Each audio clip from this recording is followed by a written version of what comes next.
नमस्कार दोस्तों, मैं Vijay Tiwari the book society में आपका स्वागत है। जहां हम आज की इस वीडियो के माध्यम से सब्जेक्ट कोड बीपीएससी 102 की श्रृंखला को आगे बढ़ाते हुए आज इसके भाग 2 पर आपके साथ डिस्कस करेंगे। इससे पहले भाग 1 में हमने 5 प्रश्नों को पढ़ा था। आशा है वो 5 के पांचों प्रश्न आपको अच्छे से समझ में आए होंगे। आज जो हमारा छठा प्रश्न है वो प्रश्न ये है कि भारतीय संविधान में केंद्र और राज्य के मध्य शक्तियों के विकेंद्रीयकरण की चर्चा कीजिए। यानी कि जो केंद्र सरकार है और जो राज्य सरकार है, इनके बीच में शक्तियों का बंटवारा किस प्रकार से किया गया है, क्वेश्चन हमसे यह पूछ रहा है। तो भारतीय संविधान का जब आप अध्ययन करते हो तो ये एक संघीय ढांचे को निर्माण करता है। संघवाद का मतलब ये है कि जहाँ पर दोहरी सरकारें हों, शक्तियों का बंटवारा हो, सर्वोच्च न्यायपालिका हो, संविधान लिखित में हो, तो हम कहेंगे भाई उस देश का जो ढांचा है वो कैसा है, संघीय ढांचा है।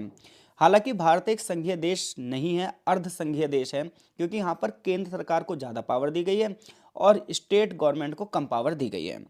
तो भारतीय संविधान में जब आप केंद्र की शक्तियाँ पढ़ते हो, राज्य की शक्तियाँ पढ़ते हो, तो ये यह सुनिश्चित करते हैं कि भारत का जो ढांचा है वो संघीय ढांचे से मिलता जुलता है, जहाँ केंद्र सरकार और राज्य सरकार को उनके अधिकार क्षेत्र में स्वतंत्रता के साथ काम करने की अनुमति दी गई है। यानी कि केंद्र सरकार जो जो कार्य उसको दिए गए हैं वो स्वतंत्र रूप से कर सकती है, उसमें कोई इंटरफेयर नहीं होगा।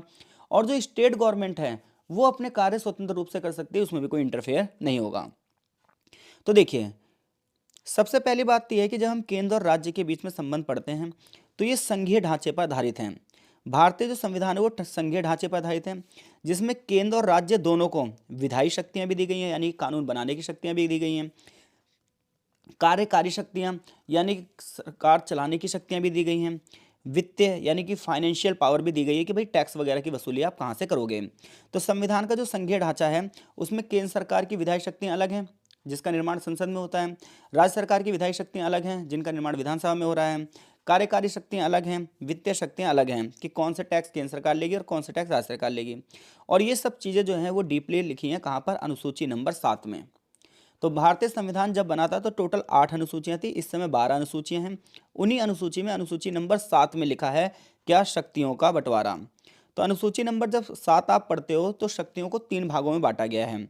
एक है यूनियन लिस्ट जिसे हम संघ सूची कहते हैं, एक है स्टेट लिस्ट जिसे हम राज्य सूची कहते हैं, और एक है कंकरेंट लिस्ट जिसे हम समवर्ती सूची कहते हैं। यानी कि संविधान की 7th नंबर के जब आप शेड्यूल पढ़ते हो तो उसमें 3 लिस्ट बनी हैं। पहली लिस्ट है यूनियन लिस्ट। यूनियन लिस्ट में वो सारे काम लिखे हुए हैं जिसे सेंट्रल गवर्नमेंट करेगी, यानी कि केंद्र सरकार की सारी शक्तियां कहाँ लिखी हुई हैं, यूनियन लिस्ट में, कि भाई सरकार इन सभी चीज़ों पर कानून बना सकती है। जैसे मान लो रक्षा, तो रक्षा का जो मामला है वो केंद्र सरकार के अंडर में आता है। जैसे आर्मी, इंडियन नेवी, ठीक है, इंडियन एयरफोर्स, ये सब किसके मामले में आएंगे, ये सब आएंगे केंद्र सरकार के मामले में। राज्य सरकार इसमें हस्तक्षेप नहीं कर सकती। तो देश की सुरक्षा से संबंधित जो भी नियम है, कानून है, वो कौन बनाएगी, केंद्र सरकार बनाएगी। फॉरेन पॉलिसी यानी कि विदेश मामले, जितनी भी विदेश नीति है वो केंद्र सरकार के अंडर में रहेगी। संचार, कम्युनिकेशन, टेलीकम्युनिकेशन, करेंसी यानी कि मुद्रा, बैंकिंग सेक्टर, ये सब क्या है, यूनियन लिस्ट में है। तो इस समय यूनियन लिस्ट में लगभग 100 सब्जेक्ट हैं जिस पर केंद्र सरकार कानून बना सकती है। जब संविधान बना था तो ये लगभग 97 थे। तो संविधान में शक्तियों का बंटवारा कितने लिस्ट में किया गया है, तो 3 लिस्ट में, यूनियन लिस्ट, स्टेट लिस्ट और कंकरेंट लिस्ट। और ये तीनों लिस्ट कहाँ लिखी हुई हैं, शेड्यूल नंबर 7 में, यानी कि अनुसूची नंबर 7 में। अब स्टेट लिस्ट की बात करते हैं। तो स्टेट लिस्ट में वो सारे सब्जेक्ट हैं जिन पर सरकार, केवल राज्य सरकार कानून बना सकती है। जैसे पुलिस डिपार्टमेंट हर राज्य का अपना अलग अलग होगा। स्वास्थ्य जो विभाग है वो हर राज्य का अपना अलग अलग होगा। कृषि जो क्षेत्र है वो राज्य सरकार के पास पावर होगी। लोकल गवर्नमेंट राज्य सरकार के पास पावर होगी। इस समय 61 विषय हैं, शुरुआत में 66 विषय थे राज्य सूची में। तो इससे पता चलता है कि देखो, राज्य सरकार के पास 66 विषय काम करने के लिए हैं और केंद्र सरकार के पास 100 विषय हैं। तो केंद्र सरकार ज़्यादा पावरफुल हुई ना, तो इसलिए स्टेट और केंद्र के कई बार क्या होते हैं, संबंध खराब रहते हैं कि स्टेट को तो पावर कम दी गई है और केंद्र को पावर ज़्यादा दी गई है। अब तीसरी लिस्ट है कंकरेंट लिस्ट। इसमें वो विषय शामिल है जिस पर केंद्र सरकार और राज्य सरकार दोनों कानून बना सकते हैं। जैसे शिक्षा के क्षेत्र पर केंद्र सरकार भी कानून बना सकती है, राज्य सरकार भी कानून बना सकती है। वन के क्षेत्र पर, विवाह के क्षेत्र पर, दिवालियापन जैसे जो विषय हैं, इन सब पर केंद्र सरकार भी कानून बना सकती है, राज्य सरकार भी। शुरुआत में इसमें 52 थे, अब 47, शुरुआत में 47 सब्जेक्ट थे, अब 52 सब्जेक्ट हैं कंकरेंट लिस्ट में। अब देखो विवाद क्या है, तो विवाद विवाद आपको समझ में आ गया है कि केंद्र को ज़्यादा पावर दी गई है और राज्य को कम पावर दी गई है। तो अगर भाई केंद्र को ज़्यादा पावर दी गई है तो राज्य ज़्यादा पावर की डिमांड करेंगे और इसी वजह से हमारे यहाँ केंद्र और राज्य के बीच में विवाद होता रहता है। इसके अलावा एक आर्टिकल है 356, आर्टिकल 356 को लेकर भी विवाद होता है। क्यों? क्योंकि आर्टिकल 356 ये कहता है कि जब राज्य में संवैधानिक तंत्र असफल हो जाता है तो सरकार राज्य में राष्ट्रपति शासन लागू कर देती है। यानी कि आर्टिकल नंबर 356 के तहत राज्य सरकार को बर्खास्त किया जा सकता है और वहाँ पर जो है वो राष्ट्रपति शासन लगाया जा सकता है। तो इसको लेकर ना विवाद रहते हैं, क्योंकि कई बार केंद्र सरकार जो है वो राज्यों पर अपनी मनमानी थोप देती है और आर्टिकल 356 का यूज़ कर लेती है। जैसे कि अगर आप बात करोगे 1957 के केरल चुनाव की, तो 1957 के केरल के चुनाव में कम्युनिस्ट पार्टी जीती थी, तो कांग्रेस ने वहाँ पर आर्टिकल 356 का यूज़ किया और कम्युनिस्ट पार्टी को वहाँ से हटा दिया और फिर दोबारा चुनाव करवाए और खुद जीत गई। तो हमारे देश में 100 से ज़्यादा बार आर्टिकल 356 का यूज़ हो चुका है और ये सारा सारा कांग्रेस के एरा में हुआ था। अब हम बात करते हैं फाइनेंशियल रिलेशनशिप की, यानी कि वित्तीय संबंधों की। तो वित्तीय संसाधनों का विकेंद्रीकरण राज्य और केंद्रों के बीच में एक आयोग बनता है, वित्त आयोग, उसकी अनुशंसाओं के माध्यम से होता है। यानी कि एक वित्त आयोग होता है और ये वित्त आयोग अनुशंसा करता है कि केंद्र सरकार को कौन कौन से कर प्राप्त करने चाहिए, राज्य सरकार को कहाँ कहाँ से पैसा मिलना चाहिए, ठीक है, करों का बंटवारा कैसा होना चाहिए, सब्सिडी कहाँ दी जानी चाहिए। उस हिसाब से केंद्र और राज्यों के बीच में वित्तीय संबंध स्थापित होते हैं। हालांकि राज्य सरकारों का ये कहना है कि केंद्र सरकार ज़्यादा कर वसूलती है जबकि बजट में उतना पैसा उन्हें देती नहीं है, इसलिए विवाद होता रहता है। तो भारतीय संविधान में केंद्र और राज्य के बीच शक्तियों का जो बंटवारा है यह हमारे देश की संघीय विशेषता को दिखाता है। ये देश की एकता को स्थापित करने के लिए, क्षेत्र की स्वतंत्रता को स्थापित करने के लिए बहुत जरूरी है। और केंद्र सरकार को ज़्यादा पावर इसलिए दी गई है ताकि वो सभी राज्यों को एकजुट लेकर रख सके, क्योंकि जब भारत आज़ाद हुआ था तो साथ साथ भारत का विभाजन भी हुआ था। ऐसे में अगर राज्य सरकारों को ज़्यादा पावर दे दी जाती तो हो सकता है वो अलगाववाद की समस्या कर देती, क्योंकि आपको पता ही है भारत के अलग अलग क्षेत्रों में अलग अलग समय पर अलगाववाद की समस्या होती रहती है। तो भारत की एकता बनी रहे, अखंडता बनी रहे, इसलिए केंद्र सरकार को ज़्यादा पावर दी गई है। तो अगर क्वेश्चन आता है केंद्र और राज्य के बीच में शक्तियों का बंटवारा, तो मैं आशा करता हूँ ये क्वेश्चन आप कर दोगे। क्वेश्चन नंबर 7 है हमारा, भारत की संसद में विधायिका की प्रक्रिया की चर्चा कीजिए। यानी कि क्वेश्चन ये है कि संसद कानून कैसे बनाती है। तो भारत की संसद की अगर आप बात करोगे तो संसद के दो सदन हैं, एक है लोकसभा और एक है राज्यसभा। लोकसभा के लिए चुनाव होते हैं, जनता हिस्सा लेती है, जबकि राज्यसभा के चुनाव में जनता हिस्सा नहीं लेती है। तो सबसे पहली बात तो ये ध्यान रखना, मैं आपको पहले एक छोटा सा प्रोसेस समझा देता हूँ, उसके बाद फिर पढ़कर बताता हूँ। हमारे देश के लिए सारे कानून कौन बना रही है? संसद बना रही है, ठीक है। संसद के कितने हाउस हैं? दो, एक लोकसभा और एक राज्यसभा। अब जैसा मान लो कोई भी कानून है, तो कोई भी कानून बनने से पहले होता है विधेयक। कोई भी कानून बनने से पहले क्या होता है? विधेयक। और विधेयक भी कई प्रकार के होते हैं। एक विधेयक होता है सरकारी और एक विधेयक होता है निजी। सरकारी विधेयक वो होता है जो कोई मंत्री पेश करता है, और मंत्री को छोड़कर जब कोई और व्यक्ति विधेयक पेश करता है तो वो निजी विधेयक हो जाता है। अब देखो कोई भी विधेयक है, मान लो धन विधेयक को छोड़ दूँ तो यहाँ पर एक सामान्य विधेयक है, मान लो वो लोकसभा में गया, तो लोकसभा में पहले क्या होगा? उस विधेयक पर चर्चा की जाएगी, उसे कमेटी के पास भेजा जाएगा, कमेटी डिसाइड करेगी कि इसका प्रभाव क्या पड़ेगा। उसके बाद वापस से लोकसभा में आएगा, फिर उस पर चर्चा की जाएगी, डिबेट होगी और फिर वोटिंग होगी। फिर लोकसभा में अगर आधे से ज़्यादा लोगों ने हाँ कह दिया तो फिर वो मामला कहाँ चला जाएगा? राज्यसभा में। सेम राज्यसभा में भी वही प्रोसेस होगा। अब मान लो राज्यसभा ने भी बिल पास कर दिया, अब जाएगा राष्ट्रपति के पास। तो लोकसभा ने भी बिल पास किया, राज्यसभा ने भी बिल पास किया, अब कहाँ जाएगा? राष्ट्रपति पास। राष्ट्रपति अगर उसे हाँ कह देते हैं तो विधेयक कानून बन जाता है, राष्ट्रपति अगर उसे ना कह देते हैं तो दोबारा से वापस बिल जो है जीरो पे आ जाता है। तो ये एक शॉर्ट में जो है ये शॉर्ट प्रोसेस है। अब इसे हमें लिखना कैसे वो सुनो। तो कोई भी कानून बनने से पहले क्या होता है? विधेयक होता है, और विधेयक की सबसे पहले क्या होती है? प्रस्तुति की जाती है। तो विधायिका में क्या होता है? सबसे पहला चरण जो होता है उसमें विधेयक का मसौदा तैयार किया जाता है। ये सरकारी विधेयक भी हो सकता है। फिर क्या होता है? यानी कि सबसे पहले ड्राफ्ट तैयार किया गया, फिर इसे सदन में प्रस्तुत किया जाएगा। तो विधेयक को संसद के किसी भी सदन में पेश किया जा सकता है, चाहे लोकसभा में और चाहे राज्यसभा में। लेकिन ध्यान रहे, विधेयक धन विधेयक नहीं होना चाहिए, क्योंकि धन विधेयक सिर्फ और सिर्फ लोकसभा में पेश किया जा सकता है। तो हम जनरल विधेयक की अगर हम बात करें तो ये संसद के किसी भी सदन में पेश किया जा सकता है। इस चरण में हम बताते हैं कि भाई विधेयक का टाइटल क्या है और उद्देश्य क्या है, यानी कि ये कानून क्यों बनाना चाहते हैं। इस पर कोई बहस नहीं होती, बस टाइटल बताया जाता है। फिर क्या होता है? फिर एक समिति यानी कि विशेष कमेटी को भेजा जाता है। कमेटी इस पे विस्तार से जांच करती है, विभिन्न पहलुओं का अध्ययन करती है कि क्या चीज़ें सही हैं, क्या चीज़ें गलत हैं, क्या प्रभाव हो सकता है, क्या निगेटिव इम्पैक्ट है, क्या पॉजिटिव इम्पैक्ट है। फिर वो कमेटी ये सारी चीज़ें बता के एक रिपोर्ट देती है। रिपोर्ट देने के बाद विस्तार से बहस की जाती है। यानी कि कमेटी से जब विधेयक पास आता है, बिल पास हो जाता है, तो वापस से इस पर चर्चा होती है, इसे दूसरा पठन कहते हैं। बहस होती है, पक्ष अपनी बात रखता है, विपक्ष अपनी बात रखता है। कानून क्यों बनना चाहिए, पक्ष ये बताता है, विपक्ष ये बताता है कानून क्यों नहीं बनना चाहिए। फिर एंड में होगा मतदान। हर एक धारा पर मतदान किया जाएगा, ठीक है। कुछ चीज़ों पर सहमति होंगी तो वो चीज़ें पारित हो जाएंगी।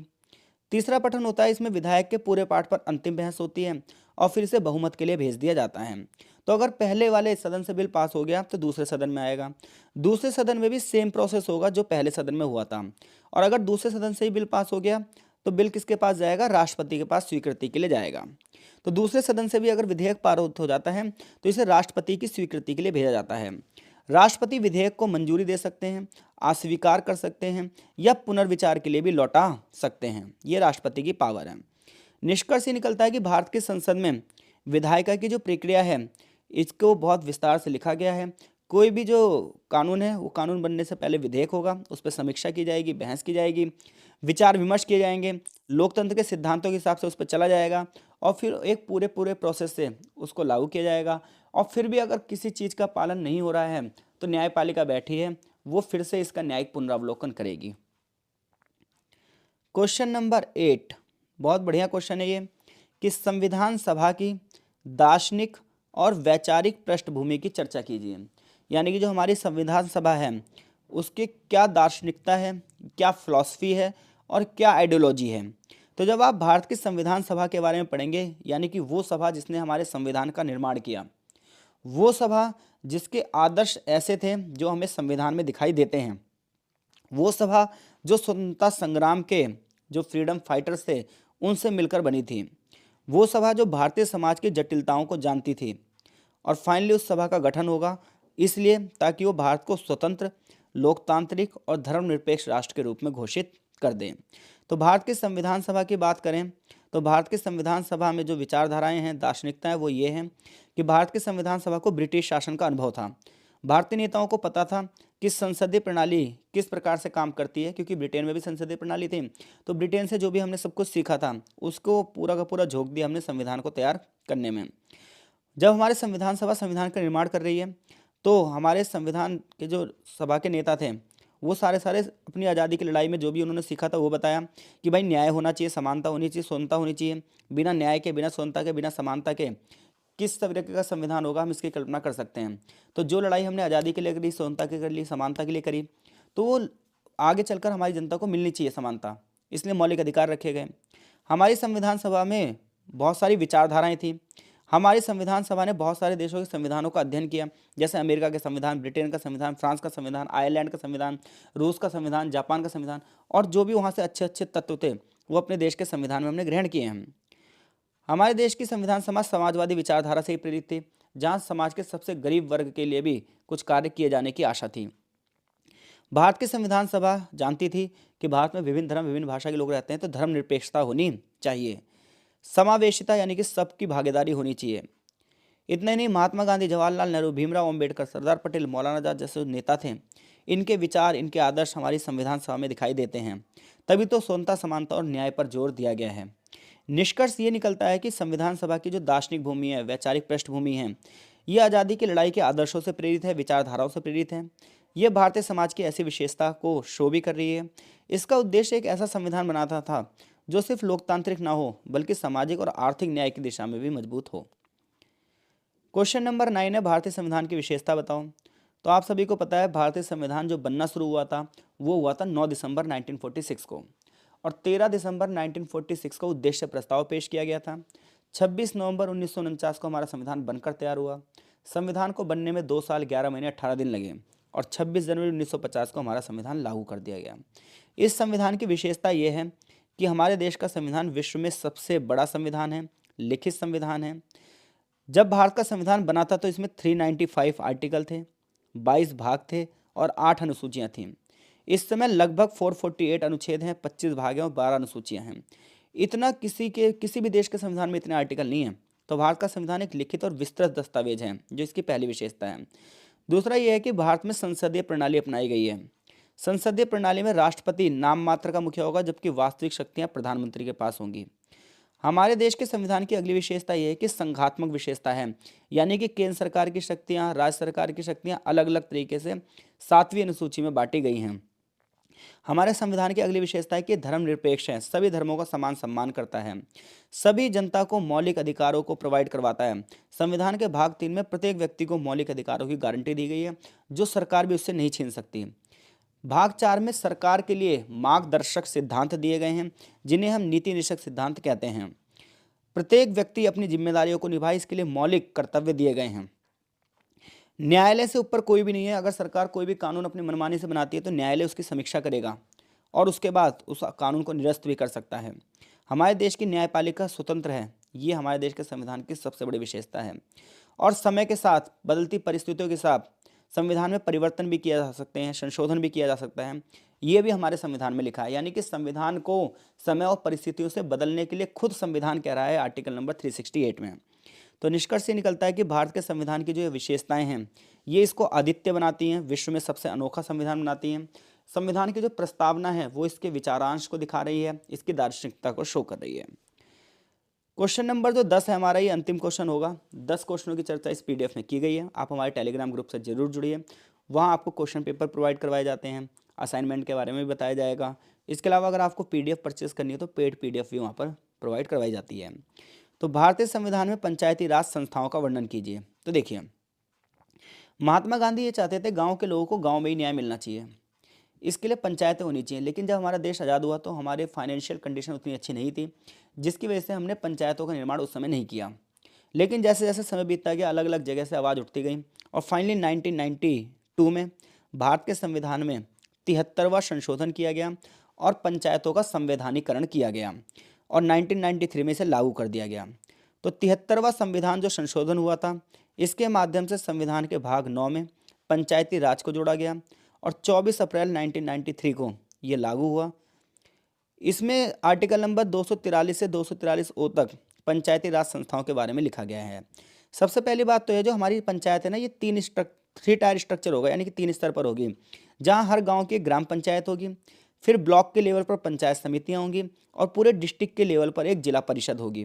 यानी कि पंचायतों का स्ट्रक्चर कितनी जगह पर होगा? 3। हर गांव की एक ग्राम सभा होगी, फिर मंडल होगा और फिर उसके आगे डिस्ट्रिक्ट होगा। ग्राम सभा प्रत्येक गांव में सभी पंजीकृत मतदाताओं की सभा होगी। ये प्राथमिक इकाई होगी, गांव की जितनी भी आवश्यकता है, विकास योजना है, उसकी प्लानिंग यही करेगी। शक्तियों की बात करें तो पंचायत को 29 काम दिए गए हैं और ये सारे काम 11th नंबर की शेड्यूल में लिखे हैं। टोटल 12 शेड्यूल है हमारे संविधान में, उसमें शेड्यूल नंबर 11 में पंचायत की शक्तियाँ लिखी गई हैं। जैसे कृषि से रिलेटेड काम, सिंचाई से रिलेटेड काम, जल प्रबंधन, शिक्षा, स्वास्थ्य, स्थानीय परिवहन, ये सब पंचायतों के कार्य होंगे। पंचायतों को कुछ शुल्क लगाने की शक्तियां भी दी गई हैं। इसके अलावा राज्य सरकार द्वारा, केंद्र सरकार द्वारा इन्हें अनुदान भी दिए जाते हैं। पंचायतों की बात करें तो हर 5 साल में इनका चुनाव होगा, जिससे लोकतंत्र मजबूत बनता है। महिलाओं, SC, ST और OBC के लिए आरक्षण का प्रावधान किया गया है, ताकि प्रत्येक वर्ग का व्यक्ति शासन में अपनी भागीदारी निभा सके। चुनौतियां ये हैं कि पंचायतों को जितने कार्य हैं उस हिसाब से फाइनेंस नहीं है, पैसा नहीं दिया गया है, तो इसलिए वजह से वो अपनी जिम्मेदारियों को अच्छे से नहीं निभा पाती हैं। आवश्यकता है कि उन्हें वित्तीय कमजोरियों को दूर किया जाए और लोकतंत्र को मजबूत किया जाए। पंचायतों के पास प्रशासनिक क्षमताएं नहीं होती, तो योजनाओं में ट्रांसपेरेंसी भी नहीं होती, बाहुबल का प्रयोग किया जाता है। ये कुछ चुनौतियां हैं। निष्कर्ष ये है कि भारतीय संविधान में जो पंचायती राज संस्थाएं हैं, ये इसलिए बनाई गई ताकि लोकतंत्र को जमीनी स्तर पर पहुंचाया जाए, हर एक व्यक्ति जो है राजनीति में भागीदारी कर सके। लेकिन कुछ चुनौतियां भी हैं, कुछ विशेषताएं भी हैं, सबको ध्यान में रखते हुए हमें चीज़ों के बारे में सोचना होगा। तो मैं आशा करता हूं कि इन 10 क्वेश्चनों में से कोई सा भी क्वेश्चन आया तो हम डेफिनेटली कर देंगे। इसके अलावा कुछ 4-5 चैप्टरों की वीडियो मैंने अपलोड कर रखी है, बहुत अच्छे से एक एक लाइन मैंने वहाँ समझाई है, तो आप वो चीज़ें पढ़ सकते हो ताकि आपको चीज़ें अच्छे से समझ में आए। मिलते हैं आपसे BPSC 101 की वीडियो के साथ, तब तक के लिए बहुत बहुत धन्यवाद।